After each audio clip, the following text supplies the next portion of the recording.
चेन्नई और मदुरई में कुछ चोरों ने बड़ी बड़ी ज्वेलरी शॉप से 500 करोड़ के डायमंड की चोरी की। इन दोनों सिटीज के बीच नामक्कल शहर में रात के 2 बजे एक बच्ची बोरवेल में गिर जाती है। इसी नामक्कल शहर में एक मैकेनिकल इंजीनियर अपने छोटे छोटे इनोवेशन के पेटेंट राइट्स के लिए दफ्तरों के चक्कर काट रहा है। लेकिन यह सब कहानियां एक दूसरे से जुड़ी हैं। कैसे, वो अभी मैं आगे आपको एक्सप्लेन करने वाला हूँ। उससे पहले बता दूं कि इस तमिल फिल्म का नाम है आयंगरन।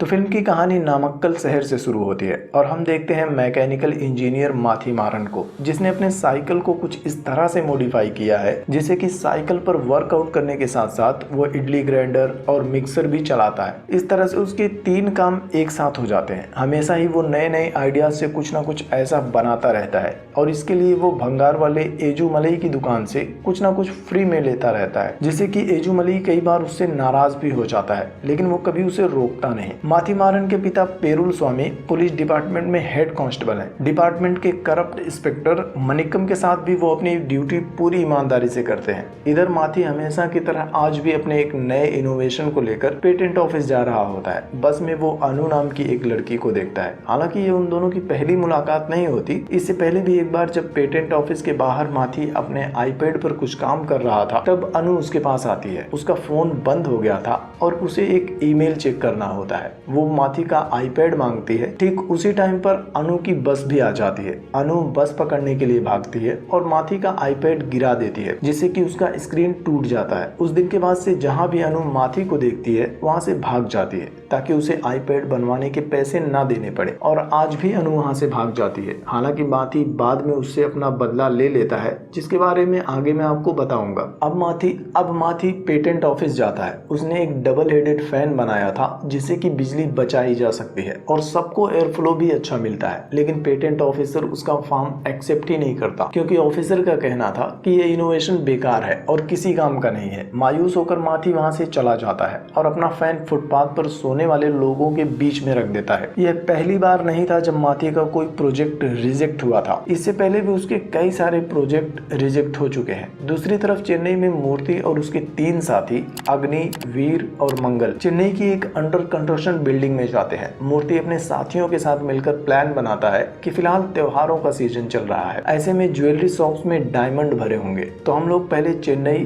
फिर मदुरई और आखिर में कोयम्बतूर के एक ज्वेलरी शॉप से डायमंड्स की चोरी करेंगे और फिर सब कुछ लेकर भाग जाएंगे। वो अपने पूरे प्लान के साथ तैयारी में लग जाते हैं। इधर नामक्कल में हम देखते हैं मागुडी को, जो कई सारे चिकन फार्म का मालिक है और अपने फार्म से पूरे तमिलनाडु में चिकन्स की सप्लाई करता है, और फार्म में मागुडी चिकन को देख रहा होता है। उन चिकन्स के वेट मागुडी को जैसी उम्मीद थी वैसे नहीं बढ़ रहे थे, जिसकी वजह से वो अपने आदमियों से चिकन्स के अंदर एस्टेरॉइड का डोज बढ़ाने के लिए कहता है। एस्टेरॉइड बेसिकली एक ऐसा केमिकल है जिससे चिकन्स के वेट तो जल्दी बढ़ जाते हैं, लेकिन इसे खाने वालों के लिए बहुत सारे साइड इफेक्ट्स भी हैं, जैसे कि इम्यूनिटी का कमजोर होना, स्पर्म काउंट्स का कम होना और भी बहुत कुछ। दूसरी तरफ चेन्नई में आधी रात को मूर्ति और उसकी गैंग पूरी तरह से एक्टिव हो जाती है। वो लोग रात में एक चाय वाले को रोकते हैं, चाय पीते हैं और चाय वाले से छुपकर उसकी चाय में नींद की गोलियां मिला देते हैं। वो चाय वाला ललिता ज्वेलरी मार्ट के पास जाता है और वहाँ के सभी सिक्योरिटी गार्ड्स को चाय पिला देता है। सभी सिक्योरिटी गार्ड्स सो जाते हैं। उनमें से एक गार्ड चाय नहीं पीता,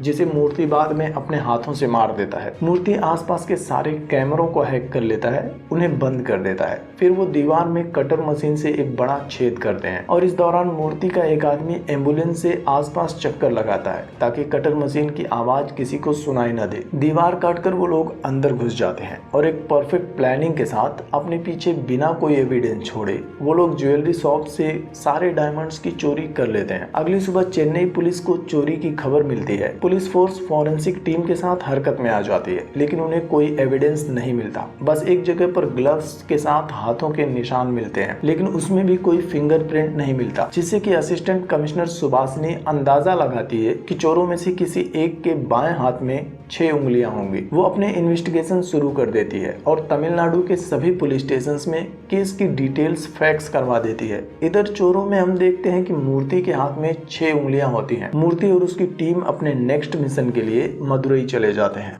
इधर नामक्कल में पेरुल स्वामी को भी सुभाषिनी का भेजा हुआ फैक्स मिलता है। वो इंस्पेक्टर मनिक्कम के पास जाता है और बताता है कि उन चोरों में से किसी एक के हाथ में 6 उंगलियां होंगी, लेकिन इंस्पेक्टर उसकी बातें नहीं सुनता और फैक्स पेपर को डस्टबिन में फेंक देता है। जिसके बाद हम देखते हैं माथी मारन को, जो कि फिर से बस में कहीं जा रहा होता है और बस में एक बार फिर से उसे अनु मिल जाती है। उसी टाइम पर बस में टिकट चेक करने वाले भी चढ़ जाते हैं। अनु उन्हें टिकट दिखाने के लिए अपना टिकट निकालती है, लेकिन माथी उसके हाथ से टिकट छीन कर खा लेता है। टीसी अनु को 500 रुपए की फाइन मारकर बस से उतार देता है और इस तरह से माथी उससे अपना बदला भी ले लेता है। लेकिन आगे चलकर उन दोनों के बीच कुछ मोमेंट्स बनते हैं जिससे कि दोनों अच्छे दोस्त भी बन जाते हैं और अनु भी एज ए नर्स एक गवर्नमेंट हॉस्पिटल में ज्वाइन हो जाती है। माथी अक्सर एजुमलई की दुकान पर आता जाता रहता है और एक दिन माथी को वहां पर एस्ट्रॉइड का खाली डब्बा मिलता है। माथी को लगता है कि शायद एजुमलई ने हॉस्पिटल से वेस्ट कलेक्ट करना शुरू कर दिया है, लेकिन एजुमलई बताता है कि यह डिब्बा मागुडी के चिकन फार्म से मिला है। जिसके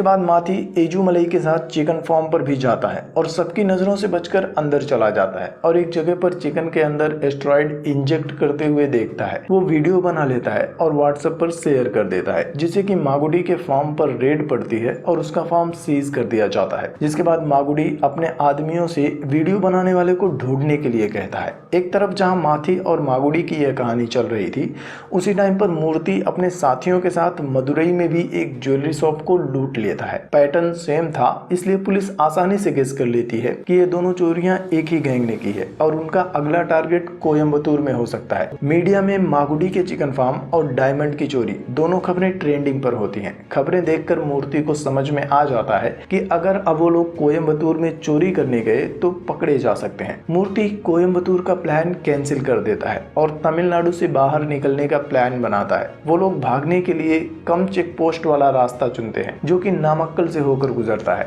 इधर नामक्कल में मागुडी सीसीटीवी फुटेज और एक हैकर की हेल्प से पता कर लेता है कि वीडियो किसने भेजा था। उसके आदमी एजुमलई को पकड़ कर लाते हैं और फार्म पर उसकी जमकर पिटाई करते हैं और उससे माथी को बुलाने के लिए कहते हैं। खैर माथी वहां पर आ जाता है, जिसके बाद उनके बीच फाइट होती है और माथी उनके चंगुल से एजुमलई को छुड़ाकर वहां से भागने लगता है। वो लोग हाईवे पर आ जाते हैं। सेम टाइम पर उसी हाईवे से मूर्ति और उसके साथी भी भाग रहे होते हैं, लेकिन हाईवे पर एक चेक पोस्ट देखकर वो लोग गाड़ी घुमा लेते हैं और एक लोअर ब्रिज के नीचे से जाने लगते हैं, लेकिन उनकी गाड़ी ब्रिज के अंदर फंस जाती है। उसी टाइम माथी और एजुमलई भी वहां आ जाते हैं। माथी उनके टायर की हवा निकाल देता है, जिससे कि उनकी गाड़ी ब्रिज के नीचे से आसानी से निकल जाती है। माथी उन्हें वापस हवा भराने के लिए एक पेट्रोल पंप का पता बताकर वहां से चला जाता है। मूर्ति और उसके साथी पेट्रोल पंप के पास पहुंचते हैं, लेकिन हवा नहीं डलाते, बल्कि वो लोग 2 बाइक्स की चोरी करते हैं और एक बाइक्स पर 2 लोगों का ग्रुप बनाकर अलग अलग हो जाते हैं और 10 किलोमीटर आगे एक पॉइंट पर मिलने का प्लान करते हैं। इधर मंगल और मूर्ति बैग लेकर आगे बढ़ रहे होते हैं, तभी रास्ते में उन्हें पेट्रोलिंग करते हुए पेरुल स्वामी और मनिक्कम मिल जाते हैं। उन दोनों को देखकर मूर्ति डायमंड से भरा बैग फेंक देता है, जो जाकर एक बोरवेल के ऊपर गिर जाता है। पेरुल स्वामी मंगल की चेकिंग करने लगता है और उसका हाथ देखने लगता है, जिससे कि मूर्ति को शक हो जाता है कि ये 6 उंगलियों वाले चोर को ढूंढ रहा है। मौका मिलते ही वो अपनी 6वीं उंगली काट देता है और पेरुल स्वामी के सामने ऐसे दिखाता है कि जैसे उसे चोट लग गई हो। ऊपर से उन्हें चेक करके पुलिस वाले वहां से जाने लगते हैं, लेकिन मूर्ति की कटी हुई उंगली उनकी गाड़ी के टायर में फंस जाती है। पुलिस वालों के जाते ही दोनों बैग उठाने के लिए जाते हैं, लेकिन तब तक बैग बोरेवेल में लगभग 150 फीट नीचे गिर जाता है। मूर्ति को समझ नहीं आता कि वो क्या करे। वो मंगल को वहीं रुकने के लिए कहकर खुद अग्नि और वीर के पास चला जाता है, ताकि उनके साथ मिलकर वो बैग निकालने का कोई जुगाड़ लगा सके। लेकिन थोड़ी देर बाद हम देखते हैं कि एक छोटी सी बच्ची रोते हुए वहां आती है और बोरवेल में गिर जाती है। जिसके बाद सुबह सुबह उस जगह पर लोग और मीडिया भी इकट्ठा हो जाती है और सभी उस बच्ची को बचाने की तैयारी में लग जाते हैं। लेकिन अब सवाल ये था कि रात के लगभग 2 बजे वो बच्ची बोरवेल के पास कैसे आई, और इसे समझने के लिए हमें 3 कहानियों को एक साथ समझना होगा। तो शुरुआत उस पॉइंट से करते हैं जब मूर्ति अग्नि और वीर के पास जाता है और उन्हें सब कुछ बताता है। वो लोग बैग निकालने का आइडिया सोच रहे होते हैं, तब मंगल उनके पास फोन करता है और बताता है कि बोरवेल के पास एक ट्रक बालू अनलोड करके जा रहा है। ऐसा लगता है कि वो लोग बोरवेल को बंद करने वाले हैं। जिसके बाद मूर्ति प्लान करता है कि अगर बोरवेल में कोई बच्चा गिर जाए तो बोरवेल बंद करने के बजाय सरकार उस बच्चे को बचाने में जुट जाएगी, और जब बच्चे को बचा लिया जाएगा तो सब लोग बच्चे को देखने में बिजी हो जाएंगे। इसी बीच मौका पाकर हम लोग अपना बैग बैग भी निकाल कर वहाँ से भाग जाएंगे। अब मूर्ति बोरवेल में गिराने के लिए किसी बच्चे को ढूंढने लगता है। दूसरी तरफ मागुडी माथी को मारने के लिए उसे ढूंढ रहा होता है। मागुडी की बीवी उसे अपने साथ मंदिर चलने के लिए कहती है, लेकिन मागुडी उसकी बात नहीं मानता और उससे नाराज भी हो जाता है। जिसके बाद उसकी बीवी अपनी बेटी अमू को लेकर अपने अंकल के साथ मंदिर चली जाती है। रास्ते में मूर्ति उन्हें जाते हुए देखता है तो गाड़ी रोककर अमू को किडनैप कर लेता है। उसी टाइम पर मागुडी माथी को मारने के लिए उसका पीछा कर रहा होता है। तभी मागुडी की वाइफ उसे फोन करके सब कुछ बताती है। तब मागुडी माथी को मारने का प्लान कैंसिल करके अपनी बीवी के पास चला जाता है। इधर जब मूर्ति बोरवेल के पास पहुंचता है तब पता चलता है कि इंस्पेक्टर मनिक्कम ने मंगल को पकड़ रखा है। अब यहाँ मनिक्कम की स्टोरी को समझते हैं। तो जैसा कि मैंने बताया था कि मूर्ति की उंगली उनके टायर में फंस गई थी, तो जब मनिक्कम और पेरुल स्वामी थाने पर पहुंचते हैं तो पेरुल स्वामी तो अपने घर चला जाता है, लेकिन मनिक्कम उस उंगली को देख लेता है। उसे याद आता है कि पेरुल स्वामी ने बताया था कि डायमंड चोरों में से किसी एक की 6 उंगलियां होंगी। जिसके बाद मनिक्कम को उन पर शक हो जाता है और अकेले बोरवेल के पास वापस आता है और मंगल को गन पॉइंट पर रखकर उससे सारी सच्चाई उगलवा लेता है। और फिर जब मूर्ति वहां आता है तो वो मूर्ति से कहता है कि बैग निकालने के लिए तुम्हें जो कुछ भी करना है करो, लेकिन याद रखना कि डायमंड में से आधा हिस्सा मेरा होगा और बाकी तुम लोगों का। मूर्ति उसकी बात मान जाता है। जिसके बाद मूर्ति ने ही उस बच्ची को बोरवेल के अंदर गिराया था। अब करंट सिचुएशन ऐसी थी कि गवर्नमेंट के सभी डिपार्टमेंट से लोग उस बच्ची को बचाने के लिए आ जाते हैं और दूसरी तरफ माथी टीवी पर यह न्यूज देखता है। वो एजुमलई को बुलाता है और कहता है कि मैं कुछ ऐसा बनाना चाहता हूँ जिससे कि उस बच्ची को आसानी से बचाया जा सके। वो एजुमलई और अपनी माँ के साथ मिलकर कुछ पैसे इकट्ठा करता है, सामान खरीदता है और इक्विपमेंट बनाना शुरू कर देता है जिससे कि उस बच्ची को बचाया जा सके। लगभग 6 घंटे के बाद वो एक ऐसा टूल तैयार कर लेता है जिससे कि उस बच्ची को बचाया जा सकता है। इधर गवर्नमेंट बोरवेल के पास पिछले 6 घंटे से खुदाई कर रही होती है, लेकिन तब उनके रास्ते में एक बड़ा पत्थर आ जाता है जिसे तोड़ पाना नामुमकिन सा होता है और बच्ची की जान को हर मिनट खतरा बढ़ रहा होता है। उसी टाइम पर माथी भी वहां अपना टूल लेकर पहुंच जाता है। शुरू में तो कोई भी नहीं मानता कि उसकी बनाई मशीन से बच्ची को बचाया जा सकता है, लेकिन कोई रास्ता ना होने पर कलेक्टर माथी को अपना इक्विपमेंट यूज करने की परमिशन दे देता है। जिसके बाद माथी उसकी हेल्प से बच्ची को बचाने में कामयाब हो जाता है, लेकिन बच्ची के साथ साथ डायमंड का बैग भी बाहर आ जाता है। लेकिन बैग को पुलिस के पास छोड़कर माथी एम्बुलेंस में उस बच्ची को लेकर हॉस्पिटल चला जाता है। इलाज के बाद डॉक्टर उन्हें बताता है कि बच्ची अब खतरे से बाहर है। जिसके बाद माथी अपने पापा को कॉल करने लगता है। इधर कलेक्टर भी इंस्पेक्टर मनिक्कम को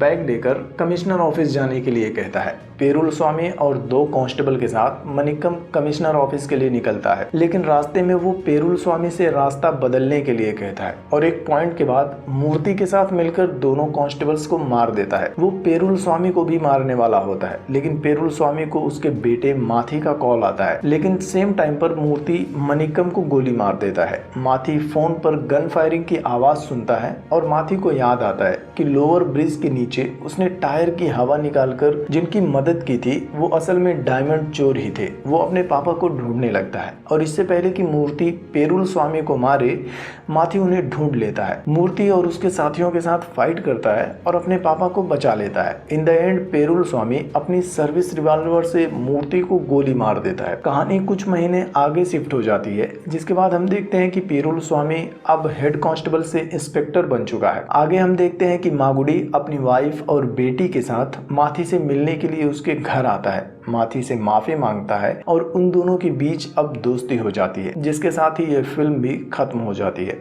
उम्मीद है कि आपको यह कहानी पसंद आई होगी, तो वीडियो को लाइक करना, शेयर करना और कमेंट करके बताना कि आप और कौन सी साउथ मूवी एक्सप्लेनेशन वीडियो को देखना चाहते हो। इसके अलावा चैनल को भी सब्सक्राइब कर लेना, जिससे कि आपसे मेरी कोई भी नई वीडियो मिस ना हो सके।